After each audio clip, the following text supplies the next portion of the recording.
Assalamualaikum warahmatullahi wabarakatuh. Yang terhormat kepada Bapak Fikriansyah Wicaksono, dosen pengampu mata kuliah Dasar-Dasar Manajemen Perpustakaan, dan juga teman-teman IPI yang berbahagia. Pertama-tama, sebelum kita mulai presentasi hari ini, marilah kita mulai dengan bacaan basmalah. Perkenalkan, kami dari kelompok 6 dari kelas IPI 3A akan mempresentasikan mengenai promosi offline. Adapun anggota dari kelompok kami yakni Indah Rahmawati, Lutfiah Nur Rodotul Jannah, Rahmati Nur Cafida, Sabila Rosyad, Syafa Salsabila, Siti Asmaul Muslika. Kepada pemateri saya persilahkan. Pengertian promosi perpustakaan. Promosi perpustakaan adalah upaya yang dilakukan untuk mengenalkan seluruh aktivitas yang ada di perpustakaan dari segi fasilitas, koleksi bahan pustaka, jenis layanan, dan manfaat yang dapat diperoleh oleh pemustaka secara lebih terperinci agar dikenal oleh masyarakat luas. Tujuan utama promosi perpustakaan adalah memberikan informasi tentang produk dan jasa yang disediakan perpustakaan dan juga mendorong minat pemustaka untuk menggunakan produk atau jasa yang ditawarkan. Manfaat promosi perpustakaan: 1. Menarik minat pengunjung untuk menggunakan koleksi perpustakaan. 2. Memperkenalkan fungsi perpustakaan. 3. Membangun komunikasi dengan pemustaka. 4. Menciptakan peluang marketing secara tradisional. Dan 5. Membentuk citra dan kesan di benak pemustaka sesuai dengan yang diinginkan. Strategi promosi. Strategi promosi ada 3. 1. Membangun komunikasi dengan pemustaka. 2. Membangun kerja sama dengan pihak ketiga. Dan 3. Membuat program promosi. Metode promosi. Ada 4 metode promosi yang bisa dilakukan di perpustakaan. Yang pertama adalah publikasi.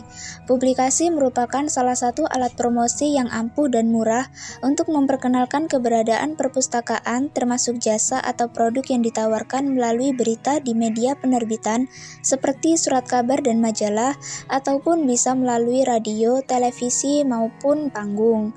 Metode yang kedua adalah iklan. Berbeda dengan publikasi yang biasanya cuma-cuma atau gratis, iklan memerlukan biaya untuk membuatnya.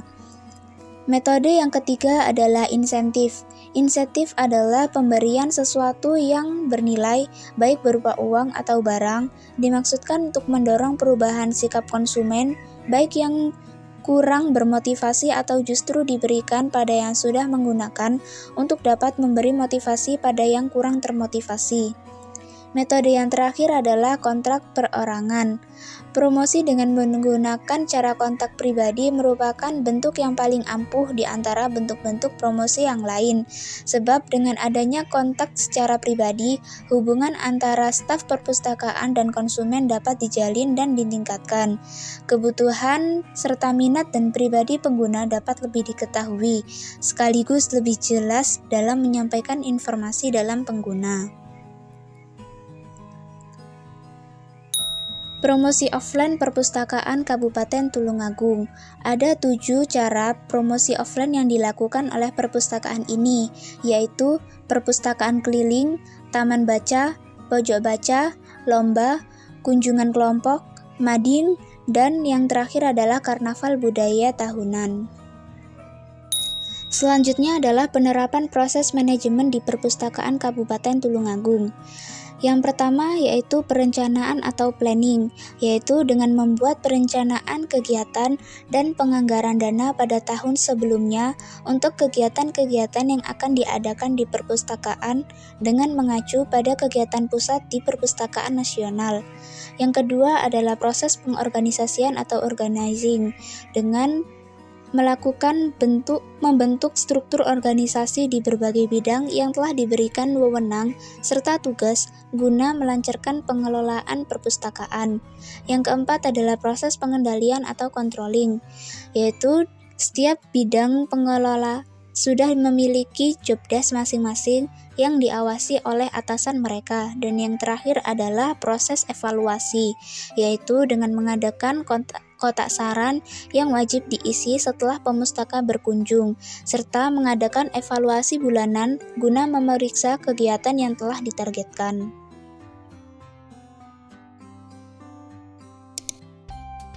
Analisis SWOT Perpustakaan Kabupaten Tulungagung. Tabel 1. Uraian kekuatan dan kelemahan. Faktor internal, SDM atau sumber daya manusia. Kekuatan, yang pertama adalah jumlah pegawai yang ada di perpustakaan cukup banyak. Pegawai di perpustakaan ini direkrut melalui jalur CPNS dan rekrutmen. Semua pegawai telah memahami IT. Kelemahan, yang pertama itu beberapa pegawai bukan lulusan dari ilmu perpustakaan. Kemudian kekurangan tenaga pustakawan. Faktor internal bagian bangunan, kekuatan. Yang pertama itu memiliki bangunan peninggalan Belanda, memiliki ruang baca yang cukup memadai, ada ruang baca khusus anak, dan ruangan sudah ber-AC. Kelemahan, bangunan merupakan cagar budaya yang tidak bisa dirubah bentuknya.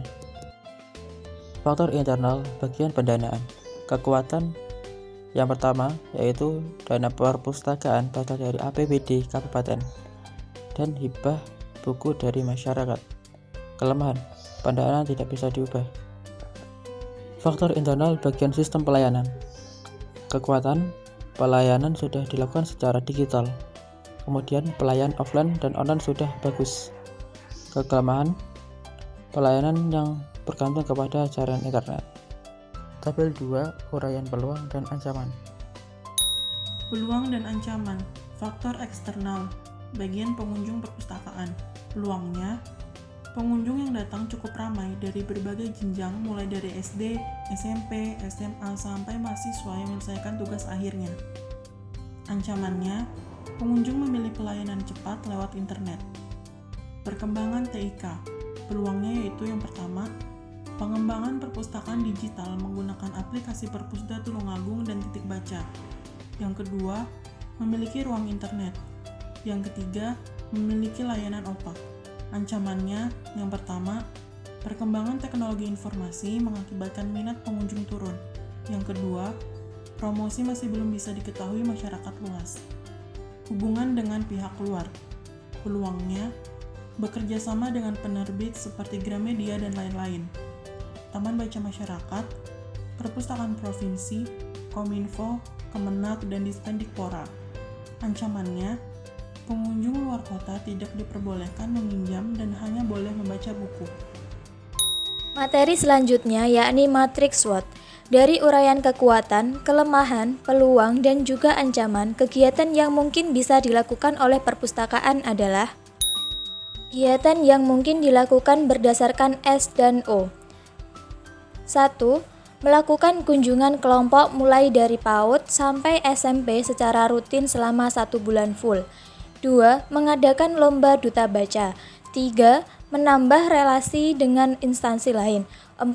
Menambah dan mengembangkan koleksi cetak maupun digital. Kegiatan yang mungkin dilakukan berdasarkan W dan O. 1. Melakukan rekrutmen pustakawan. 2. Mengadakan pelatihan kepustakawanan. 3. Melakukan pelestarian bangunan. 4. Membuat proposal pengajuan dana.